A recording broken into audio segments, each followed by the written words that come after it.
Assalamualaikum warahmatullahi wabarakatuh. Perkenalkan, nama saya Sufaida, NPM 7212131198. Di sini saya akan meresum tentang kompensasi dan balas jasa. Kompensasi adalah segala sesuatu yang diterima dapat berupa fisik maupun non-fisik dan harus dihitung dan diberikan kepada seseorang yang umumnya merupakan objek yang dikecualikan dari pajak pendapatan. Tujuan dari kompensasi. Tujuan dari kebijakan pemberian sebuah kompensasi meliputi penghargaan terhadap prestasi karyawan, menjamin keadilan gaji karyawan, mempertahankan karyawan atau mengurangi turnover karyawan. Berpendapat bahwa tujuan kompensasi adalah 1. Pemenuhan kebutuhan ekonomi pegawai atau sebagai jaminan ekonomi security bagi pegawai. 2. Mendorong agar pegawai lebih baik dan lebih giat. 3. Menunjukkan bahwa organisasi mengalami kemajuan.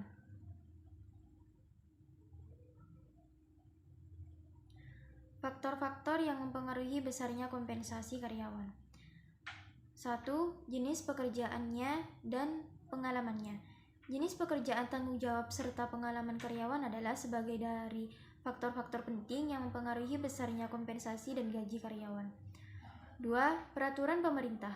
Penentuan dan perbedaan upah dan kompensasi selanjutnya dipengaruhi oleh peraturan pemerintah, dalam hal ini Undang-Undang Ketenagakerjaan. Faktor-faktor yang mempengaruhi besarnya kompensasi karyawan. 1. Biaya hidup karyawan. 2. Kemampuan perusahaan membayar gaji karyawan. Bagaimana kompensasi memiliki peran dalam manajemen SDM? Kompensasi merupakan salah satu fungsi operasional manajemen sumber daya manusia. Kompensasi adalah fungsi perusahaan dalam memberikan balas jasa kepada karyawan atas apa yang telah diberikan kepada karyawan kepada perusahaan berupa hasil kerja yang baik.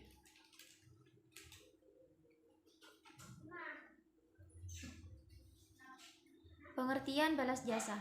Balas jasa pekerja adalah balas jasa kepada semua pekerja yang ikut dalam kegiatan usaha, baik dalam bentuk uang maupun barang, jasa, atau natura. Balas jasa pekerja yang berbentuk barang atau jasa dinilai atas dasar harga pasar pada saat penyerahan barang tersebut. Bentuk-bentuk dalam balas jasa. A. Upah atau gaji adalah balas jasa perusahaan untuk pekerja sebelum dikurangi pajak, baik dalam bentuk uang maupun barang. B. Upah lembur.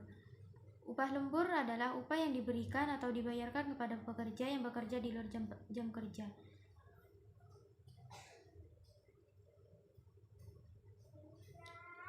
C. Hadiah, bonus, dan sejenisnya adalah pengeluaran perusahaan atau usaha berupa uang dan atau barang yang diberikan kepada pekerja karena prestasi pekerja kepada perusahaan. D. Hadiah adalah pengeluaran perusahaan berupa uang atau barang yang diberikan kepada pekerja karena prestasi pekerja. E. Bonus adalah hadiah yang diberikan perusahaan atau usaha kepada pekerja dalam bentuk uang atau barang karena perusahaan mengalami kemajuan atau peningkatan keuntungan yang biasanya dibayarkan setahun sekali. F. Asuransi pekerjaan. Yang dimaksud adalah pengeluaran perusahaan atau usaha yang dibayarkan secara teratur kepada yayasan atau lembaga penyelenggara asuransi atas nama pekerja yang terdiri atas asuransi kesehatan, asuransi kecelakaan, dan asuransi jiwa. G. Upah pekerja harian lepas adalah nilai upah yang dibayarkan perusahaan kepada pekerja harian lepas yang bekerja pada proyek konstruksi. Sekian dari saya, kurang lebihnya mohon maaf. Wassalamualaikum warahmatullahi wabarakatuh.